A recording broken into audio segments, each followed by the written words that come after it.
Episode 17, Natural Immunizations. Welcome to Thriving with Nature, a podcast that gives you the tools you need to live a modern lifestyle that helps regenerate our planet. And now your host, Hayley Weatherburn. Hello Thrivers, and welcome back. Welcome to the podcast. I'm so grateful that you're here and just blessed to feel that I can share my thought downloads, what I'm reading, what I'm researching.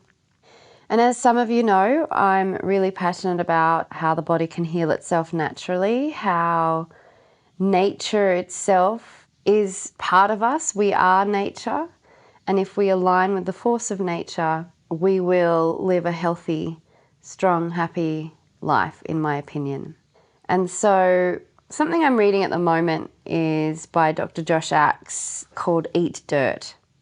And I want to talk today about the immune system. Obviously, right now in the world, there's a lot of conversations, opinions, ideas about COVID-19, about vaccines, about all sorts of things. I don't like to just believe what I hear straight away, whether it's from news, whether it's from articles. I like to look at both sides, look at what's coming in. And because I truly believe that humans have the same intention. Everyone wants to be happy and healthy. They want their loved ones to be safe. And we come to the conclusions and ideas and opinions through our own filters, through our own ideas. And so I do like to refer back to science, back to nature is probably my highest place to go to see what's going on in the world and how we can thrive, how we can get through this in a happy, healthy way. And I'm reading a book called Eat Dirt by Dr. Josh Axe. And I find it very interesting that there's a very strong connection between our immune system and our microbiome, the microbes that are in our gut, that are on our system, in our whole entire body, even on the skin. And so I just want to read you a little excerpt here that says, it's talking about immunizations. And so I'm just going to read this part here. The immune system is activated by exposure to certain microbes. And let me backtrack for a second. Your innate immune system helps you recover from acute injuries such as sprained ankles and acute infections such as the common cold. The adaptive immune system functions more like a bloodhound or a police dog. It remembers a scent, or in this case, a pathogen, from prior exposure and is able to identify it quickly the next time around. This immune system is activated by exposure to certain microbes. When you come into contact with a virus, your adaptive immunity remembers the bug and is able to figure it out quickly at the next exposure and deal with it in an efficient manner. The immune system is activated by immunizations. Oftentimes in today's society, when we hear the word immunization, we immediately think of the flu shot or vaccine. We see them as the only way to be immunized, but natural immunizations have been around much longer. Since we developed this adaptive immunity, in fact, when you're exposed to a beneficial microbe from local pollen, for example, your adaptive immunity remembers and is able to figure it out quickly at the next exposure. That's why micro-exposures to pollen from local honey or walks in nature near your house help your immune system remember that particular kind of pollen, so it doesn't overreact come allergy season. In the same way, when pathogens make their way through the tight junctions in the intestinal lining, the adaptive immune system creates antibodies to neutralize them, then develops a memory of those bad microbes to ensure a quick response if you're ever exposed to them again. So much comes up for me when I read that, because right now what we're doing in the world is hiding away from the normal massive exposure of microbes that we would be getting by shaking someone's hand, by walking around on the beach, by driving around, by going to different environments. We're covering our mask and we're only breathing in our own microbiome. And so something that recently happened for me was I've stopped using the sterilization, because if I have used it, I often come home and put my hands in the worm farm, or probably my light the worm nutrients and the neocompost, so that I can get some beneficial microbes back onto my skin. In my last episode, I talked about hay fever, how I'd been struggling with the rice pollen recently, and I'm currently building up my immune system by having some kefir. I've tried some goat milk kefir, I'm currently having coconut kefir, and I'll alternate. And I'm also making sure I have some coconut yogurt. But on top of that, I'm having the bee pollen from a local area and mixing a couple of local honeys into a smoothie, because I want to help build up my microbiome. You see this, there's 100 trillion gut microbes. Like when you get all our microbes together, it weighs about the same as the brain. And this microbe, I see these as little tiny army people all over on the outside and inside of our body. And they're the ones that can recognize, and we need a good balance. According to this book, we need 85 to 15% good bacteria to bad bacteria. So 85% good, 15% bad. And you need that balance. You need that a little bit of a micro exposure to all of these kinds of things. And so I find it really fascinating.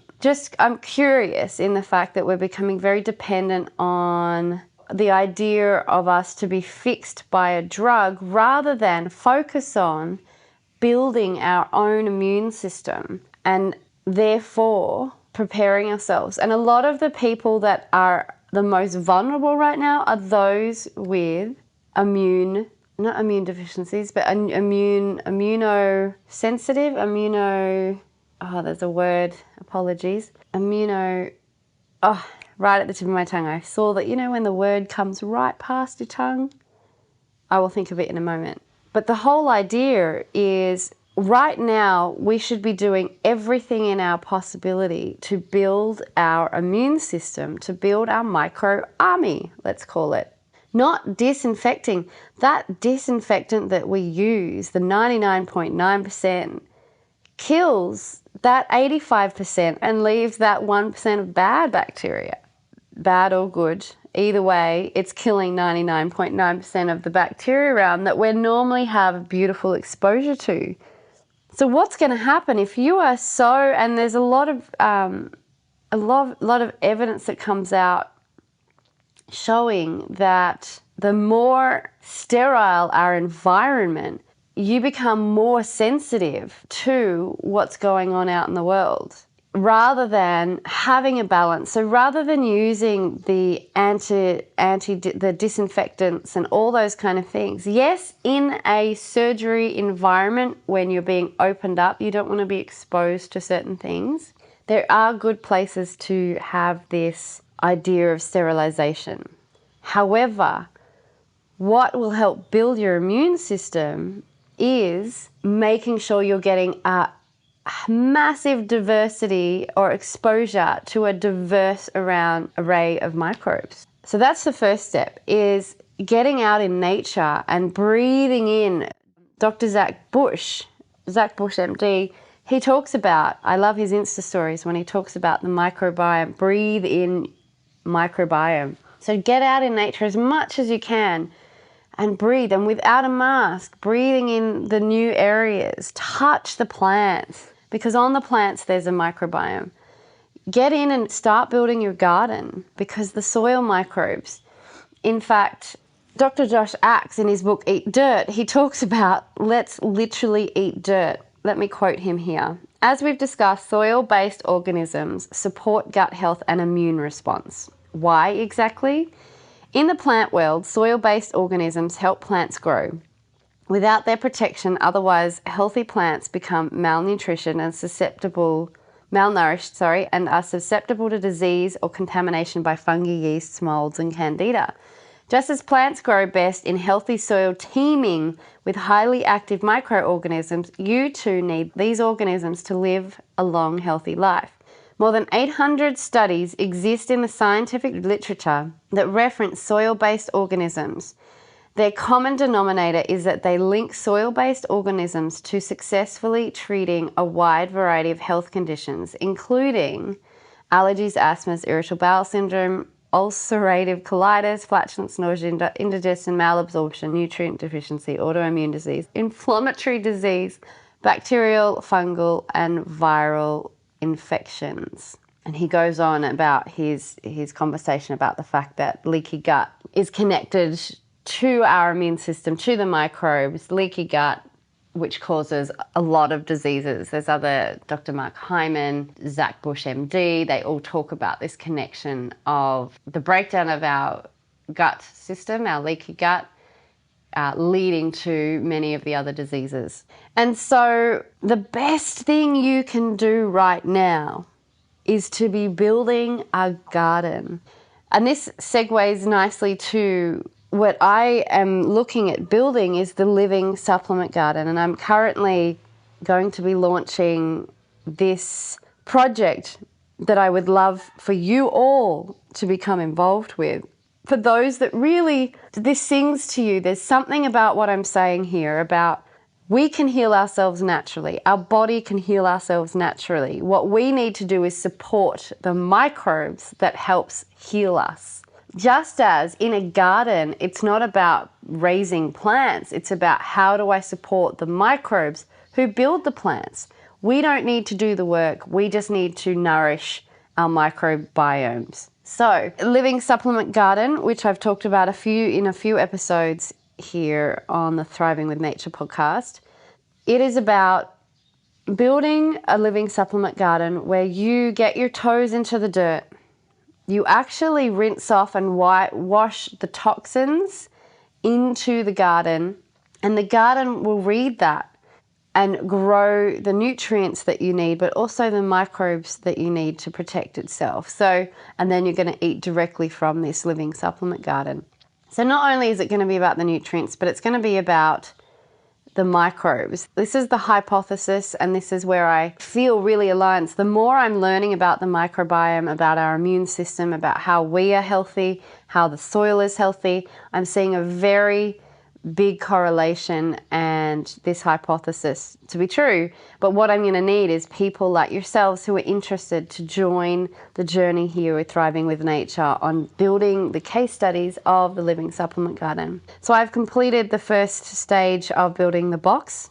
The next stage is building up the soil, which I am doing research with, which to build the soil that has all the nutrients so that the microbes can actually get any of the nutrients it needs to help build the plants. And then it will be about following the protocol. So it's extremely exciting. This living supplement garden is going to help us out there, that anyone, no matter what financial situation in, how much space you have, this living supplement garden I currently am building is 1 meter by 80 centimeters. It's less than a square meter. The one condition you will need is for it to get sun. So that is very important, that it has, 5 to 6 hours of sun on it. So that is the biggest key, that you need to find a space. And then daily you'll be going into that garden and interacting so that you can build your microbes and it can read your microbes, and that this beautiful relationship can happen. So I'm very excited about this, and this is a way we can do it around the world, and I want to share it around the world as much as I can so that anyone has access to this. I believe that, yes, there's supplements out there, and some are probably absolutely amazing, and I've taken supplement, but again, I felt a little bit disconnected from the syntheticness of it. That we as humans are trying to pull what we see is, we're pulling it apart and just giving pieces of it, rather than if we just interact with the garden, there'll be things that our scientific community hasn't even discovered yet that will be going on through the direct interaction with nature. And that's where I really believe, partly it's a leap of faith, but time will tell. So that is my conversation for today. How do we become the best versions of ourselves during a time like this, we build our immune system. How do we build our immune system? Large exposure to microbes, a variety of microbes. So getting out as much as you can. I know there's limitations right now, but this is it. Don't kill all the microbes on your body. If you're not sure, wash your hands, and there are some essential oils you can use that can help cleanse better, which doesn't kill the microbes, but it'll kill any other thing. It's Melaleuca or tea tree oil with a bit of water, any kind of base like that. That way you're not going to be killing the whole microbiome, but you're still being safe. You're still washing your hands, which they say is important, but you don't want to kill it completely. Getting exposure to microbes, fermentations, kefirs, kombuchas, yogurts, all those type of ferments. And then the biggest thing is also feeding those ferments. So getting the microbes in your gut, but then feeding them.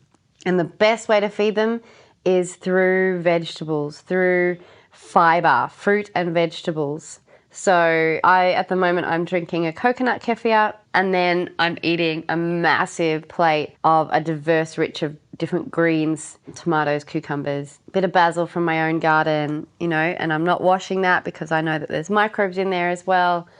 So feeding them.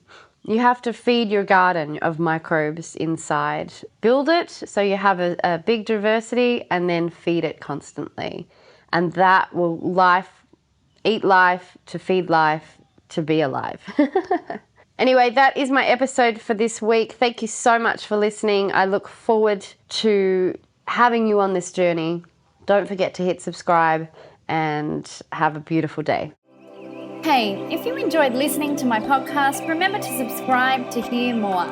You also have to come check out the Thriving with Nature website, where all of my videos, podcasts, and resources are to take what we discuss here to the next level and apply it in real life. I'd love to have you come join myself and many others striving towards living a regenerative lifestyle. Go to thrivingwithnature.com.